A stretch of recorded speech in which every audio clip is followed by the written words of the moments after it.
அதிகாரம் அதனுடைய 19வது வசனம், அவர்கள் உனக்கு விரோதமாய் யுத்தம் பண்ணுவார்கள், ஆனாலும் உன்னை மேற்கொள்ள மாட்டார்கள். உன்னை ரட்சிக்கும்படிக்கு நான் உன்னுடனே இருக்கிறேன் என்று கர்த்தர் சொல்லுகிறார்.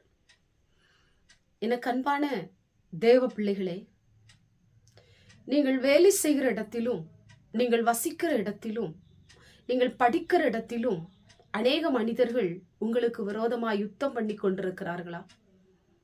உங்களை துன்பப்படுத்தி கொண்டிருக்கிறாங்களா? உங்களுக்கு விரோதமாய் எழும்பி நிற்கிறார்களா? உங்களோடு கூட நித்தம் வார்த்தையினால பேசி உங்க மனதை புண்படுத்தி கொண்டிருக்கிறார்களா? சோர்ந்து போகாதீங்க, நான் உன்னுடனே கூட இருக்கிறேன் என்று ஆண்டவர் சொல்லுகிறார். எல்லா இடத்திலும் எதிர்ப்பு இருக்கும். எதிர்ப்பு இல்லாத இடமே கிடையாது. நிறைய மனிதர்கள் எதிர்ப்பார்கள், ஆனாலும் அவர்கள் மேற்கொள்ள மாட்டார்கள் என்று வேதம் சொல்லப்பட்டிருக்கிறது. ஒரு மனிதனை இன்னொரு மனிதனுக்கு விரோதமாய் தூண்டிவிட்டு வேடிக்கை பார்க்கிற மனித கூட்டங்கள் உண்டு. பொறாமைப்பட்டு வார்த்தையினால புண்படுத்துகிறவர்களும் உண்டு. இன்றைக்கு இப்படிப்பட்ட சூழ்நிலையில பாதிக்கப்பட்டிருக்கிற உங்களை பார்த்து ஆண்டவர் சொல்லுகிறார், யுத்தம் பண்ணினாலும் நீ பயப்படாத, நீ சோர்ந்து போகாத. அவங்க மேற்கொள்ள மாட்டாங்க. அவங்க வெட்கப்பட்டு போவாங்க, அவங்க விழுந்து போவாங்க. நான் உன்னோடு கூட இருக்கிறேன். உன் தலையை உயர்த்துகிற தேவன், வேலை செய்கிற இடத்துல உன்னை மேன்மைப்படுத்துகிற தேவன் நான் இருக்கிறேன் என்று ஆண்டவர் சொல்லுகிறார். சில நேரங்களிலே நம்ம சோர்ந்து போய் விடுவோம். சில நேரங்களிலே நாம் கலங்கி போய் விடுவோம்.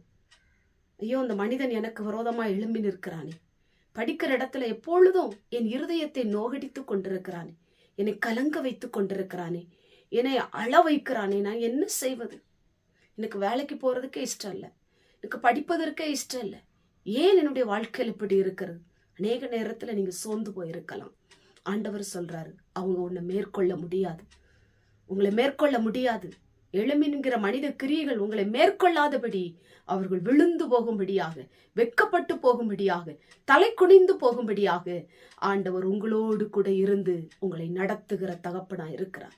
சோர்ந்து போகாதீங்க, கலங்காதீங்க. கர்த்தர் உங்களோடு கூட இருக்கிறார். உங்களோடு கூட இருந்து உங்களை பாதுகாப்பார்.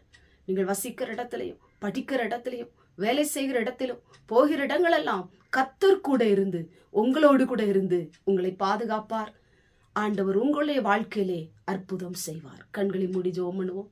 எங்கள் பரிசுத்தமுள்ள நல்ல பிதாவே, கேட்டதான வசனத்தின் மூலமாய் நான் உன்னோடு கூட இருக்கிறேன் என்று வேதம் சொல்லப்பட்டது போல அநேக இடங்களில பொறாமையினால ஆண்டவரே அநேக மனிதர்கள் எழும்பி இருக்கலாம். ஆண்டவரே, இப்படிப்பட்ட பிள்ளைகளுக்கு விரோதமாய் செயல்படுகிற அந்தகார வல்லமைகளை ஆண்டவர் நிர்மூலமாக்கி போடும். ஆண்டவரை மேற்கொள்ள மாட்டார்கள் என்று வேதம் சொல்லப்பட்டது போல உடைய பிள்ளைகளோடு கூட இருந்து பிள்ளைகளை பாதுகாத்துக் கொள்ளும். உடைய கிருபை தாங்கட்டும். இயேசுவின் மூலம் ஜெபிக்கிறோம் பிதாவே, ஆமென்.